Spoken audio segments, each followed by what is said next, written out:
이하나고요. 박서연 변호사입니다. 자, 오늘은 혼인빙자 간음죄와 이혼 소송 중에 이성교제를 했을 때 어떤 문제들이 생기는지에 대해 이야기를 해드릴 거예요. 사실은 많은 분들이 혼인빙자 간음죄 없어지지 않았어요? 라고 하십니다. 일단 결론부터 말씀드리면 없어졌습니다. 하지만 폐지됐어요. 네, 하지만 혼인빙자 간음죄가 없어졌다고 해서 혼인빙자 간음을 해도 되느냐? 안 되죠. 그래서 오늘 여기에 따른 이야기들을 좀 해드릴게요. 먼저 상담 사례입니다. 저는 30대 남자고요. 20대에 일찍 결혼해서 아이가 있고요. 아내와 사이가 안 좋아지면서 이혼 소송을 진행하고 현재 아내와 별거 중입니다. 그리고 아내와 별거를 하는 동안 여자친구가 생겼는데, 그러니까 이혼 전에 지금 여자친구가 생긴 거예요. 제가 아내와 별거 중인 것도 알고 있고 교제를 시작을 했습니다. 나중에 이혼 소송이 끝나고 나면 결혼하기로 약속을 하고 교제를 했는데요. 최근에 그 여자친구랑 자주 싸운 거예요. 그래서 헤어지려고 마음을 먹었어요. 헤어져! 라고 했더니 여자친구가 저를 혼인빙자 간음으로 고소하겠다고 합니다. 첫 번째 질문이에요. 혼인빙자 간음죄는 없어진 것으로 알고 있는데요. 저 같은 경우도 혼인빙자 간음죄에 해당이 되나요? 안 되죠. 결론적으로 말하면 일단 안 됩니다. 왜요? 일단 혼인빙자 간음이라는 게 결혼할 것처럼 해서 아니면 기타 다른 거짓말을 해서 음행의 상습이 없는 부녀, 그러니까는 뭐 술집에 나간다거나 그런 사람이 아닌 이 평범한 여자를 속여야 돼요. 근데 이분 안 속였잖아요. 속인 건 아니잖아요. 나 이혼 소송 중이야라고 얘기했어요. 그럼 혼인빙자 간음죄는 성립이 안 되는군요. 그렇죠. 일단 솔직하게 얘기했으니까 네. 혼인빙자 간음죄는 아니에요. 정말로 혼인빙자 간음을 할 사람 같으면 네. 다 숨기죠. 얘기 안 하죠. 이혼 소송 중인 것도 얘기 그렇죠. 안 하고. 그냥 멀쩡한 유부남이면서 자기가 총각인척 행세하면서 이 여자랑 사귀고 다닐 거라고요. 그랬을 때 혼인빙자 간음이군요. 지금 채팅창에서 웃다 떡님, 아우 좀 참지 짜식. 그 이혼 소송 때까지만, 이혼 소송 끝날 때까지 좀 참지. 그러니까 혼인빙자 간음이라는 형사적인 범죄는 없어졌어요. 자, 2009년에 위헌 결정이 나면서 효력이 즉시 상실됐어요. 그때 결정 나자마자 상실이 된 거예요. 그렇죠. 자, 왜 그게 없어졌어요? 근데 사실 혼인빙자 간음이라는 게 이 사귀는 남자만의 문제잖아요. 그러니까 남자와 여자가 만나서 서로 사랑할 수도 있는데, 근데 그런 사적인 사랑의 문제, 애정의 문제에 관한 개인의 굉장히 내면한 사적인 문제에 관한 거잖아요. 근데 여기에 국가가 간섭하는 것은 바람직하지 않고, 그리고 지금 현재 남녀 평등을 지향하고 있는 현재 이런 추세라든지 사회적인 분위기를 봤을 때 혼인빙자 간음이라는 거는 어떻게 보면은 여자를 굉장히 보호하려는 입장이에요. 그런 범죄잖아요. 남자 보고 너 왜 여자한테 거짓말 해가지고 이 여자를 간음하고 그래.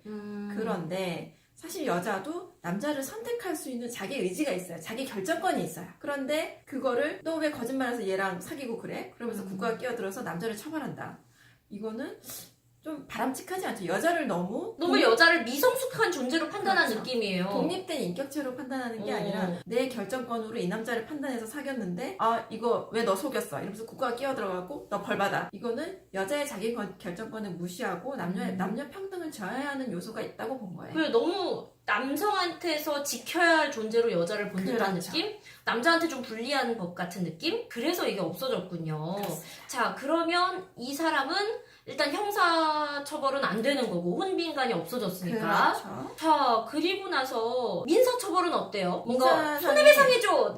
너한테 너 결혼한다 그래서 내가 했는데 너 헤어지자 그랬으니까 손해배상해줘. 이런 것도 안 되나요? 일단은 나를 속인 게 아니잖아요. 나 네. 이혼 소송이라고 분명히 얘기했어요. 그걸 알면서도 나를 사랑하고 나를 사귀었어요. 그 다음에 둘이 사이가 안 좋아졌어요. 네. 이혼 소송이 안 끝나고 있는 상태에서 둘이 사이가 안 좋아져서 헤어졌기 때문에 이런 이 사람이 혼인관계 문제로 해서 이 여자를 속인 것도 없고 딱히 이 여자한테 어떤 피해를 준 게 없다고 봐야 돼요. 그렇기 때문에 이런 경우에는 민사상 위자료 청구 같은 걸 하는데 위자료 청구가 안 되는 거죠. 자, 두 번째 질문입니다. 그렇다면 이 사람은 어떤 법적 책임을 지게 될까요? 만약 결혼을 앞으로 내가 이혼 소송이 끝나고 나면 결혼을 하자. 그러기 위해서 우리가 집을 새로 구해야 되니까 너 2천만 원만 일단 나한테 줘봐. 뭐 이런 식으로 금전이 오갔다면요? 금전이 오갔으면은 사실 이 금전이 나는 너랑 결혼할 거고 이걸 준비하기 위해서 이 돈이 필요해. 이걸 나한테 줘. 라고 속였어요, 정말. 네. 유부남인데 그거 다 숨기고 나랑 결혼할 건데 이 돈이 좀 필요해. 우리 둘이 결혼하려면 이 돈이 필요해? 라는 식으로 속였으면은 이거는 사기죄예요. 형법상 결혼을 빙자한 사기죄. 그런데 이분 같은 경우에는, 상담자 같은 경우에는 일단 내가 이혼소송 중이라는 거 다 알고 있었고 중간에 이혼소송이 안 끝난 상태에서 돈을 받았을 수는 있어요. 네. 있을 수는 있는데 그 사이에 두 분의 사이가 안 좋아져서 헤어진 게 원인이기 때문에 이게 사기죄가 되지는 않아요. 그냥 그 돈은 민사상의 채권 채무관계 돌려달라고 하면 그냥 돌려주면 되는 거예요. 그럼 따로 형사상 책임이 전혀 없는 거네요, 지금 이 남자가. 그렇죠. 지금 이분은 형사상 책임은 없다고 봐야 돼요. 자, 그런데 이제 문제가 있습니다. 이 세 번째 질문인데, 저의 교제 사실을 알게 된 아내가 불륜으로 저와 여자친구를 고소하겠다고 합니다. 제가 이혼 소송 중에 여자친구를 사귀는 게 불륜인가요? 그리고 여자친구도 상간녀로 위자료 청구를 받았다고 하는데 법적 책임을 지게 되나요? 이거는 약간 경우를 나누어 보셔야 돼요. 이 상담자님의 혼인이 이미 파탄이 나서 재판까지 갔지만 거기서 이제 싸우는 이유가 이혼하는 거는 다 동의해. 근데 양육권이라든지 재산 분할 이 문제가 해결이 안 돼서 이혼 소송을 하고 있다면 이 여자분은 사실 책임이 없어요.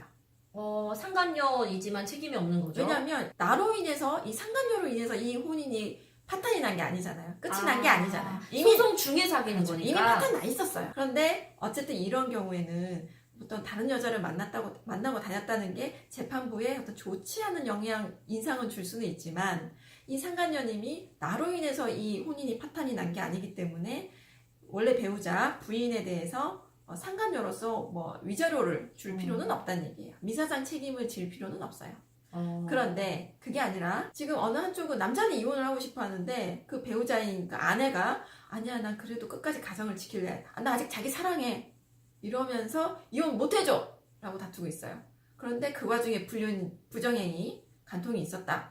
그러면은 이거는 약간 달리 보셔야 돼요. 그럼 위자료 지급 책임이 있을 수도 있군요. 있을 수도 있죠. 그럼 상간녀는 그렇고 남편은 어때요? 남편도 이거 이혼했다는 동의를 아까 처음 사례처럼 이혼에 원칙적으로 동의를 한 상태면은 위자료 책임이 없죠. 그런데 어쨌든 이혼 소송이 완결되지 않은 상태에서 한쪽은 이혼을 못 한다고 하고 있다면은 네. 이 남편 같은 경우는 유책 배우자가 될 수도 있어요. 그러면 본인이 위자료도 물어줘야 되고 뭔가 아이의 양육권이라던가 아니요, 그건 아니에요. 그런 건 아니에요? 그건 아니고 위자료는 줘야 될 수 있어요. 네. 그런데 유책 배우자가 문제가 뭐냐면은 유책 배우자가 자기가 이혼을 청구할 수가 없어요. 맞아. 바람핀 놈이 이혼 청구 못한댔어. 그렇죠. 유책 배우자는 자기가 이혼해달라고 못하는 거예요. 그렇기 때문에 부인이 너 잘됐어. 너 유책 배우자지? 나 이혼 절대 못해줘. 그러면 이혼을 못할 수 있다는 게 문제인 거죠. 그러니까 이 남편이 만약에 이혼을 하고 싶었던 상황인데 아내가 반대하는 상황에서 이런 일이 벌어졌으면 이혼 소송 자체를 못할 수도 있겠네요. 그렇죠. 그리고 여자친구는 위자료를 물어줘야 될 수도 있는 상황이 되는 거고요. 그렇죠. 이거 또 어떻게 이거는 근데 제가 잘 풀었으면 좋겠습니다라고 하고 싶은데 뭐가 잘 풀리는 건지 잘 모르겠어요. 아무쪼록 즐거운 이혼하시기 바랍니다. 이럴 수가 없잖아요. 이런 경우가 사실 좀 네. 골치 아파요. 한쪽은 저는 가정을 지키겠습니다 이러는데 한쪽은 나 제발 좀 우리 사랑하게 해주세요. 막 이게 가장 골치 아픈 케이스예요. 정말 네, 어떻게 잘 풀려야 될지 모르겠습니다만 잘 풀리기를 바랍니다. 자, 혼인 빙자 간음죄는 없어졌지만 혼인 빙자 간음은 하면 안 되는 거. 안 됩니다. 네, 하지 그리고 마세요. 가정을 깨는 유책 배우자 혹은 상간녀가 되는 것도 안 되겠죠? 자, 지금까지 저는 이하나였고요. 박서연 변호사였습니다. 여러분의 구독, 좋아요, 그리고 댓글 의견 눌러주세요. 기다릴게요. 안녕. 재밌지 않아요? 눌러주세요.